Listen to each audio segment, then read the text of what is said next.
जय माता दी सभी को। मेरा नाम पवन और अपनी इस वीडियो के अंदर आज हम बात करेंगे कि बहुत से ऐसे बच्चे हैं जिन्होंने अपना गुरु धारण कर रखा है और गुरु बनाने के बावजूद भी उनका कुछ भी नहीं हो रहा, वो फिर भी बहुत परेशान है। तो चलिए वीडियो को शुरू करते हैं।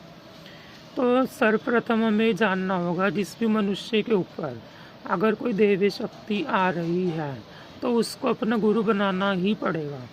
ये कंपलसरी है, क्योंकि उस शक्ति को चलाने के लिए एक गुरु की आवश्यकता पड़ती ही है और वो शरीर वाला गुरु ही बनाना पड़ता है।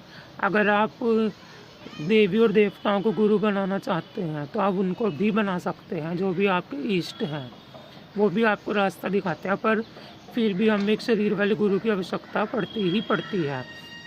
तो मान लीजिए अगर आपने किसी को भी गुरु बना लिया और बिना कुछ सोचे बिना कुछ समझे उसको देखकर ऐसे वो आपको अच्छे लगे और आपने बना लिया, तो आप उसके बाद देखेंगे कि आप कुछ हद तक थोड़ा सा परेशान होंगे, फिर उसके बाद आपकी परेशानियां बढ़ती ही जाएंगी। आपकी लाइफ में इतनी प्रॉब्लम्स आ जाएंगी कि आप उनका सामना करते करते थक जाएंगे बिल्कुल ही।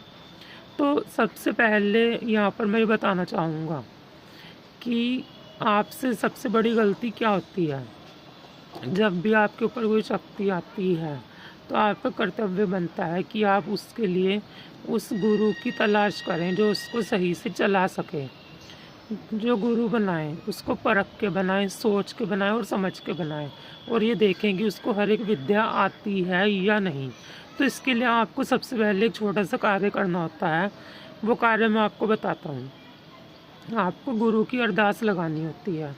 जो गुरु की अरदास लगाए बिना गुरु बना लेते हैं वो परेशान ही रहते हैं, क्योंकि शक्तियों को चलाने के लिए गुरु की आवश्यकता है। ये वो निर्धारित करेंगी, आप नहीं।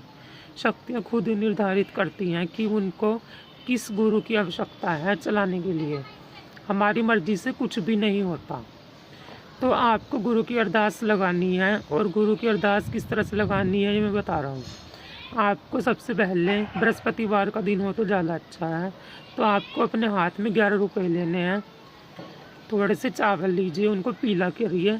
चावलों को पीला करके 11 रुपये को हाथ में रख के अपने मंदिर में जो भी आपके इष्ट देवी या देवता हैं उनके सामने उनका ध्यान करते हुए आँख बंद करके आपको ये प्रार्थना लगानी है कि ये शक्तियों, मुझे आपको चलाने के लिए एक सच्चे गुरु की आवश्यकता है। आप मुझे उस गुरु के दर्शन कराइए, स्वप्न के रूप से कराइए, चाहे वैसे ही कराइए। तो आप उसको 11 रुपये और उन चावलों को एक पीले कपड़े में बांध के अपने सिर से 7 बार क्लॉकवाइज घुमाकर मंदिर में रख देंगे। फिर आप देखेंगे कि आपको कुछ ही दिनों के बाद, विदिन 7 डेज, आपको अपने सपने में कोई ना कोई गुरु दिख ही जाएगा आपका जो बनने वाला है। या तो वहाँ की जगह दिखेगी, या वो इंसान दिखेगा, या फिर वो यूट्यूब अगर जैसे आप चलाते हैं तो उसकी वीडियो आ जाएगी। कुछ इस तरह से होगा, वो आपके सामने आ ही जाएगा। तो आपको एक कार्य करना ही करना है, और एक गुरु बनाने के बाद आपका एक कर्तव्य बनता है कि उसके ऊपर पूरा विश्वास रखें, पूरी निष्ठा रखें, क्योंकि गुरु बार बार नहीं बदले जाते। जिस तरह से माँ बाप एक ही बार